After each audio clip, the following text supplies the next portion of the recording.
Okay, in this video, we're going to take a look at total war and the advances in weaponry and technology. Pretty much in this short video here, we're going to focus on the concept of total war, which is when, as we'll look at in a second, is when a country puts all of its resources and population, they're all working towards the goal of winning the war. Um, there are a lot of great advances in technology and weaponry.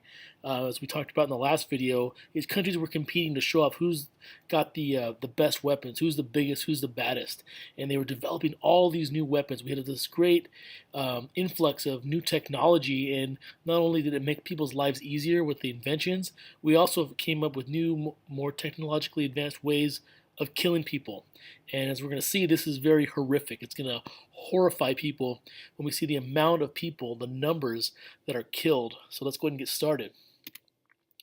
So let's focus here on the advances in weaponry and technology. So we're going to call this hashtag Christmas Day because think of how excited you are to play with that new toy you get on Christmas Day. So these countries, the Germans, the French, the Russians, the English, eventually the Americans, we developed all these new weapons and we just were looking for an excuse to show them off. That same kind of excitement you have on Christmas Day when you can't wait to play with, to get that new toy and play with it. That's pretty much how these countries were with all these new weapons. So let's go and start at the very top.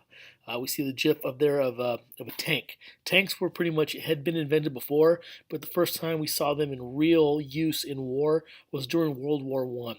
One of the big advantages that tanks brought was the fact that in the trench warfare, where we have all those trenches where the guys are hiding down into the trenches, it's stupid to jump out and run across no man's land and try to take the other guy's trenches. You're probably going to get shot, as we saw in some video clips. You'd have to be Wonder Woman to survive it. So tanks were invented to kind of get across no man's land, to go over any kind of obstacle and kind of bring trench warfare to an end. Trench warfare is going to last long. Will last into the 20th century, but pretty much it's going to be obsolete very soon. And tanks are one of the reasons why. If we take a look there over on the left, we see machine guns. You saw some examples of machine guns in the clip I showed you on the big screen earlier in the week. You guys saw some machine guns in the Wonder Woman clip as well. And I mean, these machine guns are, before you could shoot, you had to pull the trigger yourself. The machine guns, you pull the trigger once and it shoots out hundreds of rounds a minute and just makes you, one person becomes a very effective killing machine. World War I was one of the first wars where machine guns were used in such a large scale, and then this machine guns probably one of the biggest reasons why so many people died in the millions during this war. Poison gas that we see there on the bottom middle, poison gas, and also on the bottom left. One of the most famous kind of gases that was developed as a weapon is called mustard gas, and it can horribly burn you and disfigure you. And instead of just shooting bullets at people, you could lob these canisters of gas toward a group of your enemies, and the gas would come out, shoot out in the air. And if you weren't wearing protective mask, you could really a very painful way to die. If you survived it, you could be horribly disfigured, like you see the guy in the bottom left. You can see that his nose and his mouth were disfigured. He couldn't even wear a mustache anymore. Couldn't grow hair back. So you see in the bottom middle there, kind of a masks that were developed to kind of protect against the chemical warfare and the gas weapons as such. Take a look at the middle. You see Zeppelins. Zeppelins are like blimps. Blimps are pretty much not even that popular nowadays. We have the famous Goodyear blimp that flies over stadiums at sporting events and takes pictures and stuff, and it's kind of cool to see. But airplanes were relatively new during this time, and airplanes were. World War One was one of the first times where airplanes were actually used as a weapon. Airplanes had only been around for maybe 10 years at this time, and we'd already learned how to use them as a weapon. Blimps have been around a little bit longer. They're not quite as fast as maneuverable as airplanes, but they were used to do bombing missions, and they can be kind of scary to see if you're not used to it at that time. Today we see planes all the time. It's no big deal. It's like whatever. But back then, when flight was such a new thing, people would actually be kind of scared. It's like the same way you would think when you see an alien. It's pretty intense to see. So Zeppelins, like you see in those blimps, Zeppelin is a German name for a blimp, and airplanes were two huge advances in technology and weaponry that were used in World War One. On the top right, you see the artillery, these huge guns that could shoot these shells and these little bombs from miles away. You don't have to be when you have trench warfare. Uh, it was stupid to attack that way. But if you have these shells from these artillery, they had smaller versions that kind of look like fireworks that you can shoot things up, shoot about 100 feet away. If you want to get your enemy out of their trench, you can bomb them from far away using artillery shells. Like you see this really big one here, or smaller ones were also very effective at trying to get your enemy out of their trench. It's a lot safer than sending a bunch of your soldiers across no man's land to try to take it over. So another artillery is used in a variety of ways, even to this day. Over on the right, you see submarines. This is one of the first wars where submarines were actually used or actually hundreds of years. People had attempted to build submarines. You can go back as far as the 1500s, but the Germans had probably the best submarines in the world, and they knew that the British and the French were blockading Germany from getting supplies shipped into Germany. So the German submarines would go in there, and the submarines would sink all these ships these battleships that were trying to stop people from getting supplies to Germany. And since then, submarines have been a huge part of every country's military. Now, here today in the United States, our submarines are powered by nuclear power and can launch nuclear missiles pretty much anywhere in the world. So it's a very effective weapon in war that we was developed during World War One. In the bottom right, we have barbed wire. Not a big deal, but when you're fighting trench warfare, if you don't want someone running into your trench and attacking you, it's a good way to kind of protect yourself. You see next to the barbed wire, dogs. Dogs were used as messengers in the trenches. Not a very high technology, not a lot of technology used there, but very clever at the same time because dogs can be trained to do so many things, and they would carry messages throughout the trenches from one battalion to another. So the next thing we'll talk about here is total war, and for this one, I'm gonna call this hashtag a toda madre. So if you don't know what that means, if you don't speak Spanish and you're trying to translate that, a lot of things in Spanish don't translate word for word into English, and they won't really make sense. It looks like all your mom. It doesn't make any sense. But a toda madre is it's a phrase that means when you're giving your best. You're trying your hardest. You're giving your best effort. Really, what that means is like, especially in Hispanic culture, there's such a you tend to really glorify your mom. The love you have for your mom is like is your best. So when they say a toda madre, that you're giving your best.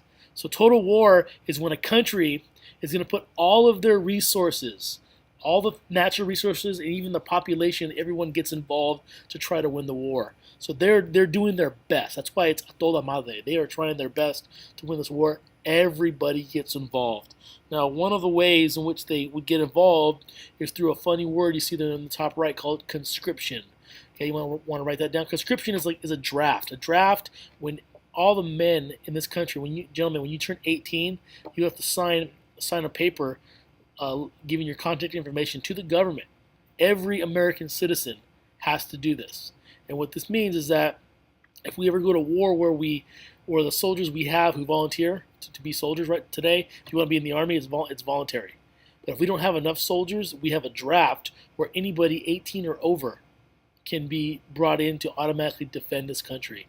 This is one of the first times in our country's history where we had, at least in America and other countries around the world, they would have a draft where every able-bodied male was required to fight and participate somehow in the war. So again, that goes back to all the country's resources, that's the population included.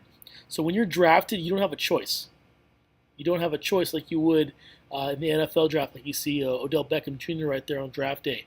He didn't have a choice either. He got drafted by the New York Giants. Except the difference is now when you're drafted, instead of a football jersey, you're given an army uniform and a weapon, and you're taught to go fight or provide some kind of service for the military. Now, another part of this total war is taxes. During war, taxes go up. because we have to be able to pay for war. War is expensive. You have to pay for the money to feed the soldiers, to clothe the soldiers, to train the soldiers, give them all the supplies that they need to succeed. In this kind of war, since World War I, we call it a mechanized war, where we're using machines more than ever. Machine guns, we have tanks and trucks and things that require oil and gasoline. All that stuff needs to be paid for. So taxes have to be raised in order for people to efficiently fight the war. Things like that are used in war, like rubber for the tires. You would have a hard time going to the store during wartime and buying tires, because all the rubber that you use for tires needs to be sent to the military for all their needs. A lot of different things. Even food can be more expensive during wartime, because like a lot of the food that we grow has to be sent to the military and not just for everybody living back at home. So again, this is a toda madre. This is everyone's getting involved. We have to do our best. We have to show our best, or give our best effort. Um, Economic warfare is another kind of thing that that we saw here in Total War. Where not only we're going to attack their military, we're going to attack their economy. Economy is another way to say the way a country makes money. So we see the bottom right there, we see the word blockade. A blockade is when you use your navy, your ships, to block things from being shipped into that country. So we see a blockade there of United Kingdom, which is another word for England. They're trying to blockade. So England would send all their ships right here to Germany, so nobody could ship things into Germany. It made Germany really hard for Germany to get a lot of important supplies, because the British Army was doing a blockade. So Germany had a hard time making money during the war just to even pay for their own war. So when you have a blockade, nobody was allowed to sell basic needs and supplies to Germany. So that was one way to fight the war, other than just using guns and fighting on the battlefield. Propaganda is another way. When you think of propaganda, think chisme, think of gossip, think of think of how you can use gossip to totally make up a lie to make somebody look bad. It makes people think a certain way. Now with war, there's a lot of people who want nothing to do with the war. They're like, I don't want to fight. I don't want to be involved. I just want to live my life. I want to do my thing. I don't care. To get those people to support the war, propaganda is huge. If you look at the bottom left, we see a propaganda poster that was used to get people to support the taxes that we raised to help the United States join in and fight the war. We had to get support for our people. You see the picture of "Destroy this mad brute, enlist." I mean, this poster was trying to get people to join the army and go fight in World War I, especially against the Germans. The Germans were our main enemy in this war. And they show the Germans, they depict him as King Kong. So you see the picture there of King Kong wearing a German battle helmet with that little point on the top. That's the traditional German battle helmet from the time. So they made him look like King Kong. The Germans were like King Kong stealing the fair maiden there. So that if we don't do something about this, innocent women and children are going to be destroyed by this brute, this evil, gigantic ape that they were making the Germans out to be. Totally made up lie, but it was used to get people thinking, man, we have to do something about this. We have to get involved. So the propaganda really helped get a lot of people in our country to support a war. A lot of people in our country didn't want to join this war for a long time. We joined at the very end. And it was because we figured, well, this war is 3,000 miles away. Why do we care? Well, this is one way that our government and the military got people to support it. On the right here, this is an actual propaganda poster from Germany, where they're actually making fun of the Russians.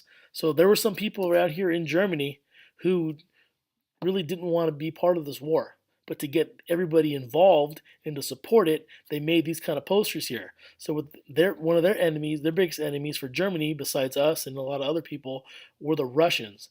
And they made the Russians look like this monster here. That if they don't get involved and support the war, this monster is going to come kill us. So it was using this imagery here to really get people involved into supporting the war.